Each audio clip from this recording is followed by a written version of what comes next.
Welcome to the sideboard here at the StarCityGames.com Open Series in Oakland. I'm Nick Miller alongside our Standard Open champion, Ivan Jin. Congratulations, take this trophy. Give me a handshake. Thank you very much. How does it feel to just break the format?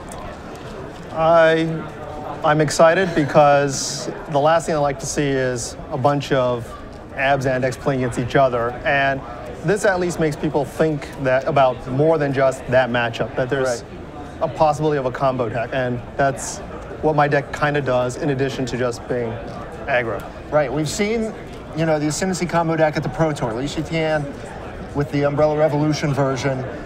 Your version takes out the green. You don't need any of the Caryatid garbage. You don't need Hero's Follower. You're an aggro deck and a combo deck. Talk to me how you came to this, you know, the previous version and how you got this iteration. Sure.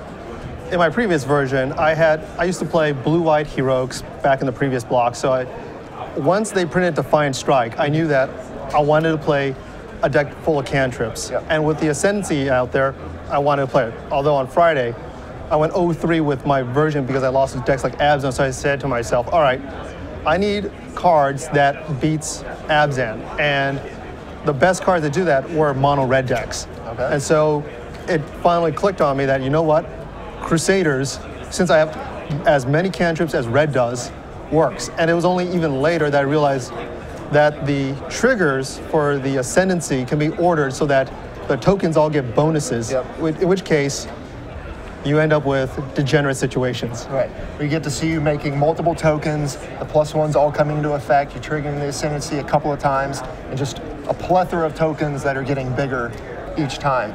Now what's funny is when the tournament started, I talked to Glenn Jones, who you happen to sit next to in the player meeting, who brought a very similar Jeskai Heroic combo deck.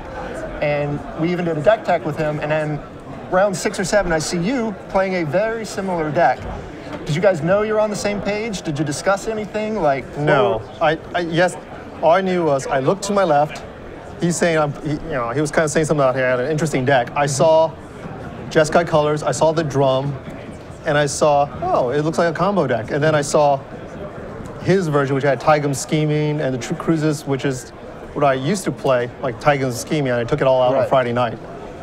Just cut it down, no more Treasure Cruises or any of that stuff. I never played with fetch lands because the deck's colors are very demanding and fetching doesn't help. Plus, I run an 18 land base with 4 drums, so I can't afford to.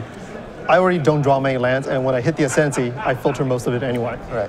Talk about the different plans of attack the deck has. I mean, you just can go straight aggro as you showed in like game 1 of the finals, and you can do like the soft combo or the full combo as you were explaining it to me. I would say that being able to size up your opponent and value your hand is the most important. This deck is incredibly complicated to play because you're often going to be presented with a situation of a land that comes in and play tap versus a pain land and a 1-drop. And you have to just determine what is the best route. And whether you're on a play or draw affects your choices. In the finals, or in the top 8, I knew what my opponents were playing. So when I knew I was playing against Abzan and I was on the play, my go-to plan, game 1, was to just beat him down and skip the combo. If the combo occurs, it's nice, but my plan was my life was irrelevant, I just have to beat him down because he had few creatures to defend me.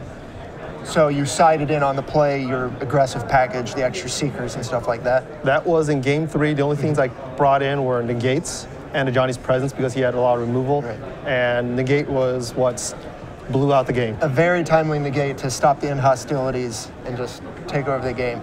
I mean, this deck has just seemed so powerful. On camera, I believe it was round 8, you untapped with nothing in play but an Ascendancy and just won the game. How does it feel to just kind of rattle off some of those victories? I haven't actually seen the footage yet of round 8. I know that, again, if you can't size up your opponent, you will lose badly because there are a lot of specific strategies to the deck. And when you have the Doomwake Giant, because I think the deck does best when I know what my opponent's doing. So Courser of Krufix gave the plan away. I knew the Doomwake Giant was coming in. I knew I had the Crusader. So I sandbagged it, saying, I'll let you wipe my board because I had a plan B. It's all sitting in my hand. If I hit the drum, I will go off. And that's what happened.